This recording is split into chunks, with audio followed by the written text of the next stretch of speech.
Yes. Can you share a moment in your career or life where you had to make a significant pivot and what motivated that change? Sure. I don't know how I'm going to follow Priscilla, but that's okay.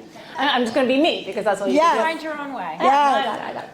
So I was hoping you'd ask me this question. We didn't know actually what we were going to be asked, and I was hoping that you would ask this one. So before my son was born, I have a 12-year-old son. Before my son was born, I worked at Nickelodeon, and I loved working at Nickelodeon. It had the funniest team, the best writers, the smartest marketing people, the best salespeople, the best of everything. Nickelodeon was a dream job for me.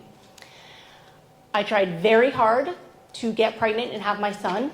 Unfortunately, we had infertility, miscarriage. If you could think of it, it happened to us to have my son. Finally, got pregnant, carried him to full term, couldn't be happier. Then I was faced with the age-old question of, do you go back to work or do you stay home with your children? And so here I was at a job in a company that I loved, with a baby now that I loved. And I worked very freaking hard to have him. And so I remember, while I was on maternity leave, wrestling with this question. Do I go back to work? Do I stay home with him? We were living in New York City at the time. We were in the Upper East Side. And living in Manhattan, it was sort of expected of me to go back to work. That was sort of what my friends and family thought was expected of me. And I remember having the conversation with my superior at the time. She also was a woman who had 2 small children. And I said to her, can I go back part-time? This was like remote working and hybrid that just simply didn't exist back then. But I said, can I go back? I mean, can I go part-time? And she said, no, it's a full-time head. And I said, I understand that. I respect the rules and boundaries of the HR team. And so she said, it's going to be all or nothing. And I said, well, it's going to be nothing. I'm choosing my family on this one. So I left Nickelodeon. And that was hard because, like I said, I loved it. On one end, I loved my career and I worked hard to get to where I was, and I was working with this incredible team, but I also worked really hard to have this child who I loved very much. And so I decided to stay home with him full time, and I don't regret not a second of it. I loved every minute of it. Loved every minute of it. Isn't it funny how age and time erases some of those memories, right? Loved every second of it.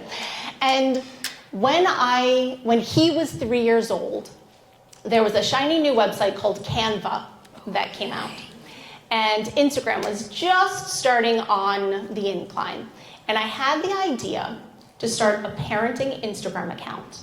And at this point, no one was really doing this. And I said to my friends and family, I'll tell you exactly when it was. It was February of 2016.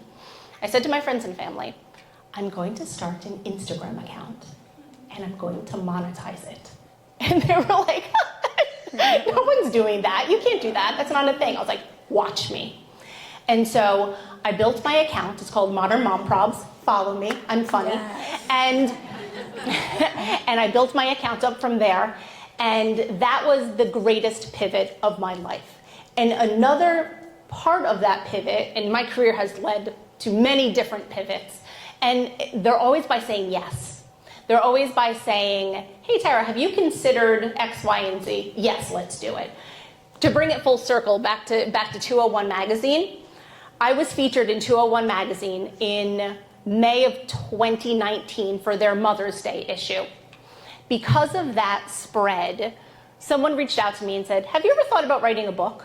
And I was like, well, no, not really. Like, I make content. It's like not really my thing right now. And he's like, no, I think talking about modern mom problems, like there's a there. And I was like, you think so? And he's like, yeah, I'll introduce you to my literary agent, which he did.